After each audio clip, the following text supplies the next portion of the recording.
In this video, we're going to be taking a look at some of the unproduced and conceptual products that never made it into the vintage collection.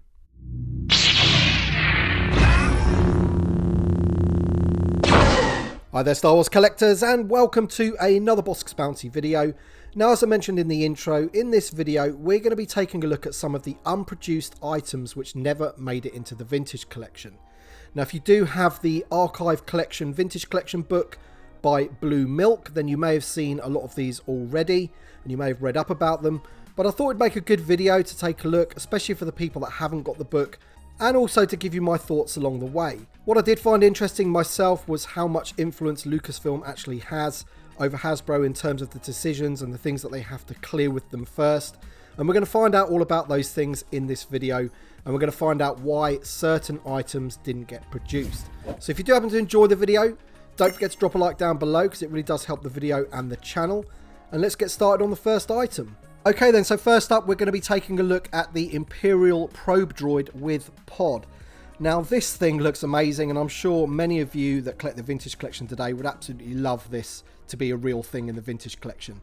And in the book they say Hasbro's Brian Merton designed the probe droid for a future set similar to Kmart's Ewok Assault Catapult set from 2013. However, unfortunately, the vintage collection went on hiatus before it could be released. Now, the probe droid would have included an external pod, which when broken down provided a base so the droid can float. And this thing looks absolutely amazing. I'm sure, as I said, many of you would have liked that in your collections today. Next up, we have information about the Canadian Yoda. Now, if you own a Canadian Yoda, this is the Canadian version of VC20. It has the image from Empire Strikes Back, but the logo for Return of the Jedi, but it includes the figure from Revenge of the Sith. However, a few of these were created with the single name pill, and again, the book says Hasbro developed the Return of the Jedi Yoda, the Jedi Master card, for the US market. The back of the card has a cross-sell for figures in Wave 3 of the Vintage Collection. Because the Yoda figure was based on Revenge of the Sith, the card was reworked to match the correct film. Hasbro opted to delay its release to correct the error. There were less than 24 of these English-only alternate cards produced, and I actually saw one of them sell on eBay a couple of months ago, and I think it went for around $1,500. And compare that to a normal Canadian Yoda with the multi-language pill, I think that person got a pretty good deal. Up we have the AT-AT Commander. Now, as you know, we do have that figure in the vintage collection. It's a VC05, I believe. But this is just telling you that basically they originally designed it with a removable cap, but Lucasfilm did not approve the cap and the accessory was cut out. So that, as I mentioned before, just shows you the influence that Lucasfilm have and the things that Hasbro have to get approved before they can go into production. Next up we have the Tauntaun with the open belly rescue feature. So this is something that would have mirrored the Kenner version.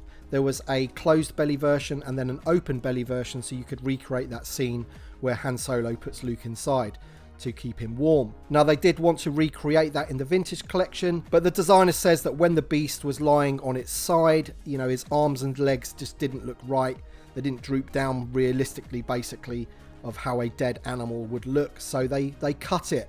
However, the belly plug is still there on the figure, and that was kept in as an artifact of the designer's perseverance. Next up, we have the Echo Base Control Room. Now, this is something that really interested me because what I find with the vintage collection is that it lacks this sort of small accessories. We've had the odd playset here and there, but it lacks these little pieces that would make the figure so much better.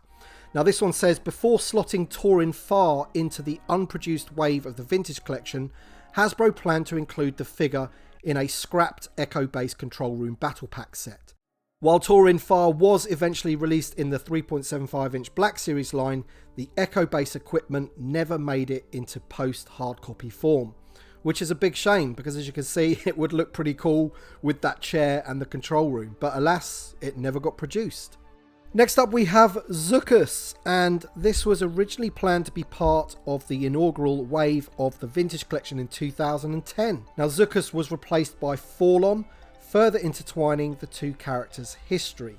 Now, as you'll see there is a flyer there for that wave of figures, and Zukus is right there included alongside Dengar and Han Solo and the Cloud Car pilot, etc.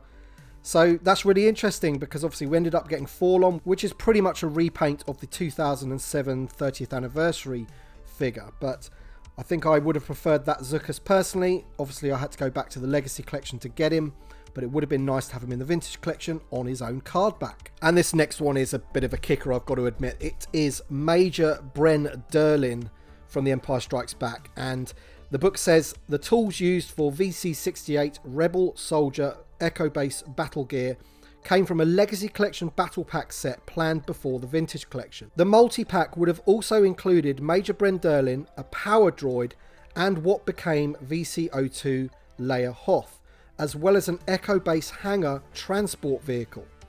Besides the updated head, the VC-68 Rebel Soldier is identical to the Major Bren Derlin hard copy. So it just shows you some of the cool things that we could have got in the Vintage collection, but they just got scrapped for whatever reason. That one to me seems like a set that maybe would have cost too much in terms of production. But yeah, Bren Derlin, he would have been awesome in the Vintage collection. Next up, we have 2 special action figure 3-packs which never got released. And these are a real kicker because both of them include 2 newly sculpted figures which never got made. Now the first one is the Bespin Set, and it says, starting with the 2011 Villain and 2012 Droid multi-packs, Hasbro developed a strategy of combining 2 existing figures with a newly sculpted figure in their special action figure 3-packs. For the Bespin Set, Brian Merton sculpted a new Lobot figure that would have accompanied a TVC Han Solo Bespin outfit and an Ugnaught from 2009's Legacy Collection. While the Lobot figure was sculpted, Hasbro put the Vintage collection on hiatus before the Bespin Set could go into production. So that's really interesting to me because obviously we have recently got a newly sculpted Lobot, so it'd be interesting to know how close those 2 figures were. And unfortunately we don't have a picture of it, we just have a picture of the original Kenner version. Then also the Creature Set, it says, like the Bespin Set, Hasbro planned to use 2 existing and 1 newly sculpted figures to recreate the classic Kenner Creature Set multi-pack. Design work started on a new Hammerhead figure, but Hasbro put the Vintage collection on hiatus before it went into production. So there you go, many of you out there really want a Hammerhead figure, me included, and that's how close we were to get it. If the Vintage collection had carried on, then we would have got that Hammerhead in a 3-pack, and no doubt he would have been released in the main line on his own card shortly after, but unfortunately it never happened. And this one's pretty interesting about Admiral Akbar and his command chair. So originally the figure was designed with an accessory of his chair, but ultimately it was cut out before the sculpting stage for budgetary reasons. However, the command console, which is part of the chair, still comes with the figure. So if you're ever wondering why he's holding that thing, it should have really been attached to his chair, which was never included with the figure. Now moving on to a pretty famous one that I'm sure many of you already know about. I've definitely mentioned this one in my videos before, and it's Captain Rex in his Phase 1 armor. Now I think pretty much the figure uses the VC-45 body, but essentially you get the soft goods Karma, a removable belt, Phase 1 helmet and 2 blasters. Now the book says that the Hasbro team initially slated Captain Rex for inclusion in the Vintage collection in 2013. Official Hasbro photography shows the prototype blonde-haired Rex figure with a removable utility belt and helmet. The Vintage collection's hiatus pushed the Captain Rex figure into the Black Series 2014 assortment, but instead of releasing the Phase 1 version, they chose to release the Phase 2, which is a different sculpt and it doesn't have a removable helmet, and it's a pretty poor figure. And they also repacked it in the Vintage collection, which was pretty awful as well, but we all know about that one. So that's Captain Rex. You know, as I say, if the Vintage collection had carried on, we would have got a pretty awesome Captain Rex in his Phase 1 armor. So next up we have some information about the Magna Guard and the Clone Trooper. Now the Magna Guard, they say that Hasbro originally molded the removable EMP field on the Magna Guard's Electrostaff in pink translucent plastic. Upon closer review of the source material, the design team determined that the correct colour was purple. The change was made, but not before a limited number of FEP samples were made with pink effects. Now, FEP stands for Final Engineering Pilots. So somewhere around, somebody somewhere has that Magna Guard with the pink things on the end of the Electrostaff. and I'm sure it's extremely rare and worth a lot of money. Same for the Clone Trooper here. You can see this image of the Clone Trooper. The ones that everybody has in their collection, the produced one, the figure had the helmet on the figure in the bubble, but as you can see by this one, it has it separated, and the book says Hasbro planned to pack the Clone Trooper unhelmeted to increase the perceived value, which is interesting. However, Lucasfilm preferred the figure wearing the helmet. Because Hasbro made this change late in the pre-production process, FEPs, which is Final Engineering Pilots, exist for both the regular and foil carded versions. So that is definitely one for the variant hunters. I would absolutely love one of these in my collection. This would be a fantastic variant to have indeed. Next up we have the Awing Pilot, and basically it goes on to say that many of the figures that were slated for the Vintage Collection were going to be put into the Legacy Collection Droid Factory line. Now some of them were, some of them weren't, but ultimately the one that slipped through the net was the Awing Pilot. And Hasbro PR actually shared photos of the first two assortments of the Legacy Collection figures at San Diego Comic-Con and Star Wars Celebration 6 in 2012. Ultimately, the Legacy Collection line was scrapped.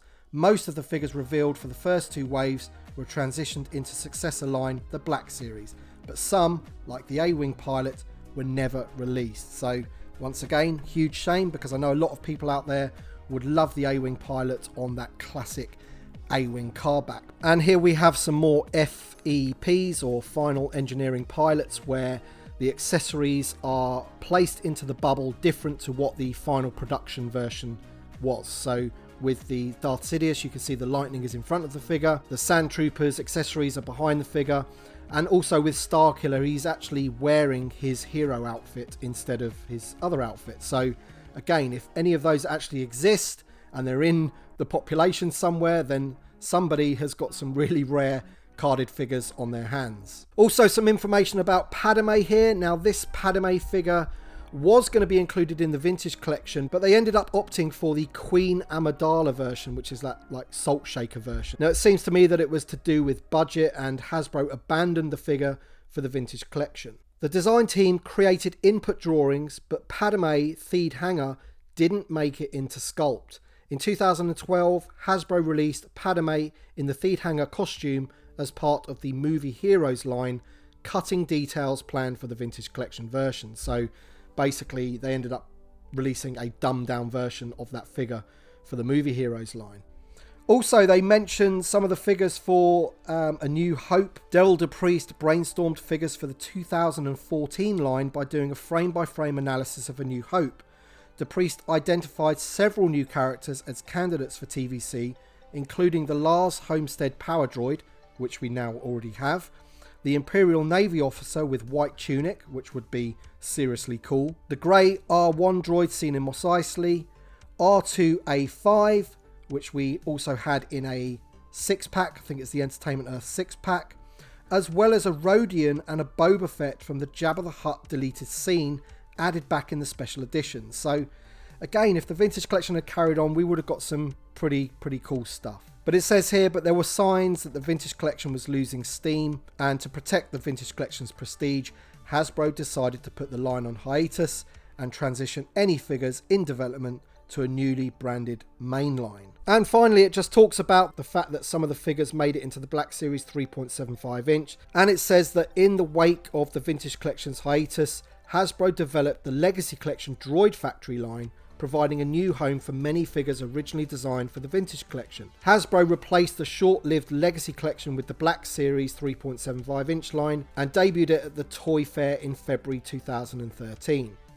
The Black Series launched with figures originally intended for the Vintage Collection in its first assortment, including Biggs, Darklighter, Clone Trooper Sergeant, Luminara and Dooley, Padme Amidala in her Geonosis Arena, and Anakin Skywalker Jedi Padawan, which we are now getting this year. Other figures planned for the Vintage Collection transitioning over to the Black Series included Luke Skywalker Dagobah Training, Yoda Jedi Master, Mara Jade, Pablo Jill, and Torin Farr. So there you go, some of those would have been awesome on their Vintage Collection cards, especially Mara Jade and Pablo Jill. They would have been absolutely awesome. So there you go then, guys. That is just a rundown of some of the unproduced figures that were planned for the vintage collection that never got made. Also some of the things that were sort of brainstormed and nearly produced. Things like the Echo base accessories and the Admiral Akbar chair and things like that. So I found this really interesting. It's a great book. If you haven't got your hands on the book, I highly recommend it. It goes through all of the vintage collection figures one by one in great detail, but definitely my favourite part of the book is the unproduced section, which I'm hoping I've given you a good look at in today's video. So I hope you enjoyed today's video. Thank you so much for watching. Thank you to my Patreon supporters and channel members. Thank you all for watching, and we shall see you on the next one.